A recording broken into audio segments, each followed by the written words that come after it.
পরবর্তীতে আলোচনা আমার আছে।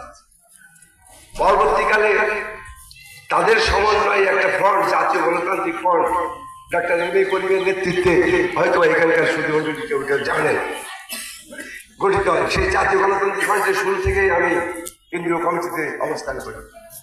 ব্যাপারটা কি, আমি কমিউনিস্ট নেতা হলাম কিভাবে? এর একটা পর্যায়ে আমাদের এই অঞ্চল, এখনকার ছেলে জুনিয়র ছেলেমেয়েদের যারা 40-এর কোটায়, তারা ভুলেই গেছে এই অঞ্চল ছিল দক্ষিণ পশ্চিম অঞ্চল, ছিল সন্ত্রাস কবলিত। সত্যি কথা, এইখানে ছিল সর্বহারা পার্টির দাপট, এখানে ছিল লাল পতাকার দাপট, এখানে ছিল বিপ্লবী কমিউনিস্ট পার্টির দাপট, এখানে ছিল জাসদ গণভাইয়ের দাপট। সত্যি কথা। এবং সমস্ত মানুষ এমন কোন বাহাদুর এই দক্ষিণ পশ্চিম অঞ্চলের বড় বড় রাজনৈতিক নেতা বিএনপি বলতে পারবে না যে তারা কেউ না কেউ হয় বিপ্লবী কমিউনিস্ট পার্টির পতাকা বলে সামাজিক ভাবে, অথবা জাতীয় সমাজতান্ত্রিক দলের সন্ত্রাসীদের পক্ষে, অথবা সন্ত্রাসীদের পক্ষে। এমন কোন বাহাদুর বড় করে নেই, তাদের বাইরে তারা ভোট সংগ্রহ করেছে। তাহলে এই সমস্ত তথাকথিত নকশাল, আমি তথাকথিত এই অর্থেই বলছি, এর মধ্যে অনেকে সত্যিকারের বিপ্লবী প্র্যাকটিসও করেছেন, তারাও সন্ত্রাসের তকমা তাদের গায়ে লেগেছে, তাদের অনেক ভুলও আছে। কিন্তু আজকে সহজ কথা বলে পার হয়ে যান। কারণটা কি? প্রশ্নটা কোথায়? ও, এটা হচ্ছে মুরগি পালন করা।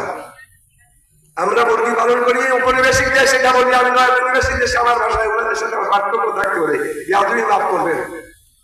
নয় ঔপনিবেশিক দেশ এখনো আমাদের এই বাংলাদেশ, আমার পরিভাষা নয় বিষয়ের সঙ্গে আমি এখানে রাজনৈতিক সংজ্ঞা ব্যাখ্যা দিতে পারবো না, সময় সাপেক্ষের ব্যাপার, আর সকলের সেই ধৈর্য থাকবে না। এটা পুঁজিবাদী সাম্রাজ্যবাদী বিশ্ব ব্যবস্থা। আজ থেকে 500-600 বছর আগে পৃথিবীতে পুঁজিবাদী বিশ্ব ব্যবস্থা ছিল না, সাম্রাজ্যবাদী বিশ্ব ব্যবস্থা ছিল না। ছিল কি? বিজ্ঞ আলেমরা আছে এখানে, আমার কথা উত্তর দেবেন। ছিল না, ছিল সামন্ততান্ত্রিক ব্যবস্থা। একটা ব্যবস্থা থেকে আরেকটা ব্যবস্থার উত্তরণ কিভাবে হয়, মঞ্চে উপবিষ্ট বিজ্ঞ আলেমরা খুবই ভালো জানেন, আমার থেকে সত্যিই ভালো জানেন। কোরআন সম্পর্কে আমি তো কথা বলতে পারবো না, আমি তো কোরআন অজ্ঞ নই। ইসলাম সম্পর্কে আমি বলতে পারবো না, আমি তো অজ্ঞ নই। আমাদের এই দেশে দেশে দুটা ধারা দেখি আমি, কোরআনের কথা নিয়ে অনেক গন্ডগোলও দেখা যায়। আমি কোরআনকে দেখি হেদায়েতের জন্য। আমি যখন কোরআনের আওয়াজ কোন মাহফিলে যাই, সত্যিকার যদি একটু বসি, তাহলে হেদায়েতের জন্যই বসি। অন্য কোনো কারণে আমি খুব একটা বুঝি না। লানুকুম দিনুকুম, এটা কি ধর্মতত্ত্ব না ইতিজম? ওনারাই ভালো জানেন, আমি জানি না, উত্তর দেবেন। যাই হোক, ধর্মতত্ত্ব রূপে যে সত্য হাজির থাকে, তাকে জ্ঞান রূপে প্রজ্ঞান রূপে উপলব্ধি করবার একটা পদ্ধতি আছে, তার নাম ক্রিটিক।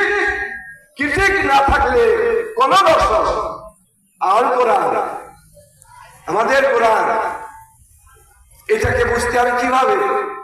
জ্ঞান দিয়ে, বুদ্ধি দিয়ে, প্রজ্ঞান রূপে।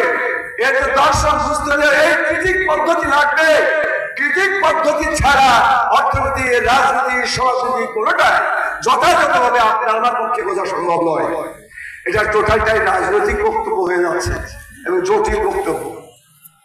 এর সংক্ষেপে এখানে আমাদের আলেমগণ আছেন, এখানে আর একটা নদিয়ায় আর একটা ভাববাদ আছে, এটা বললাম আমি শরীয়তের কথা। ভাববাদ বলে একটা সুন্নি মুসলিমদের মধ্যে অনেক ভাববাদী লোক এখানে রয়েছে, তারা আল্লাহকে বিশ্বাস করে, নবী রাসূলকে বিশ্বাস করে। সেখানে গুরু শিষ্য একই আত্মা, গুরু শিষ্য মনে হয় একই আত্মা, তাই হয় পরমাত্মা। তোমার আমার একই কর্তা, সে আমায়, তিনি আমায় পার করবেন। এই সমস্ত তত্ত্বের সাথে কিভাবে ইসলামের মিল আছে, কোথায় কিভাবে আছে, সেটা আপনাদের সামনে পরিষ্কার না করতে পারলে আপনারা বুঝতে পারবেন না আমি বিশ্বাস করি জামাত ইসলাম যে শুধু কোরআনের সাথে যে সমস্ত বহু মানুষের, বহু জাতির, বহু ধর্মের, বহু রূপের কিভাবে সমন্বয় আছে, তাদেরকে কিভাবে প্রতিনিধিত্ব করবে।